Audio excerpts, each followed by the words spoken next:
ටයින්ස්ටයින්ට එක්තරා දවසකදී එක කල්පිත පරීක්ෂණයක් ගැන හිතෙනවා. ඒක හරි ජනප්‍රිය කල්පිත පරීක්ෂණයක්. මොකද්ද? ට්‍රෑම් තෝට් එක්ස්පෙරිමන්ට් එක. ඒකට නිරීක්ෂකයෝ දෙන්නෙක් ඕන. මේ වෙලාවේ නිරීක්ෂක දෙන්නෙක් ඉන්නේ මේක කරන මමයි, මේක බලන් ඉන්න ඔයයි.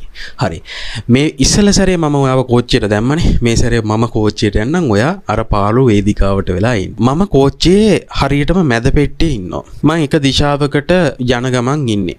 හරියටම ඔයයි මායි මූණට මූණ බලන වෙලාවේදී මං යන කෝච්චියේ හරියටම ඉස්සරහ පෙට්ටියටයි හරියටම පස්සේ පෙට්ටියටයි එකම වෙලාවේ අකුණක් වදිනවා.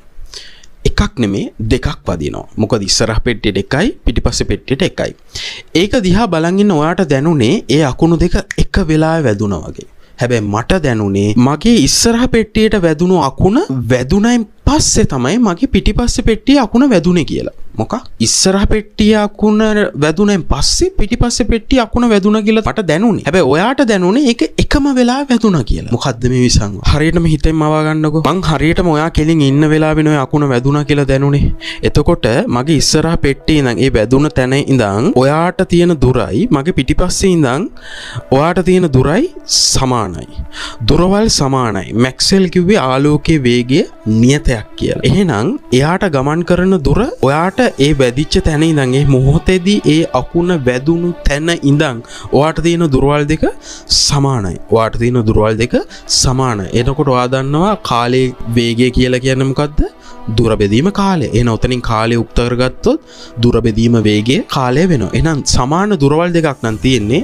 ඒ ආලෝක කිරණ වාතය දිගේ ඔයාගේ ඇහැට එන්න ගත වෙන කාලය සමාන. හරි. ඔයාට පේන්න ඕනේ එකම වෙලාවෙ වැදුනා වගේ. මට මොකක්ද උනේ?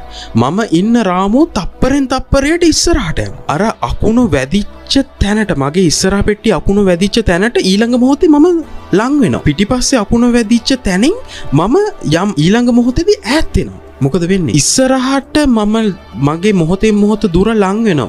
ඉස්සරහ වැදිච්ච අකුණේ ආලෝක කිරණ මාගේ ඇහැ ගාවට එන්න ඕන දුර අඩුයි. හැබැයි පිටිපස්සේ අකුණ මගේ ඇහැ ගාවට එන්න ඕන දුර වැඩි වෙනවා. හේතුව මම මොහොතෙන් මොහොත ඉස්සරහට යන දුම්රියක ඉන්න හින්දා. එහෙනම් දුර අඩු කෙනා කාලය අඩුයි ගත වෙනවා. දුර වැඩි කෙනා කාලය වැඩි ගත වෙනවා. ඔන්න ඔතනින් තමයි අයින්ස්ටයින්ට පත්තු වෙන්නේ. මොකක්ද?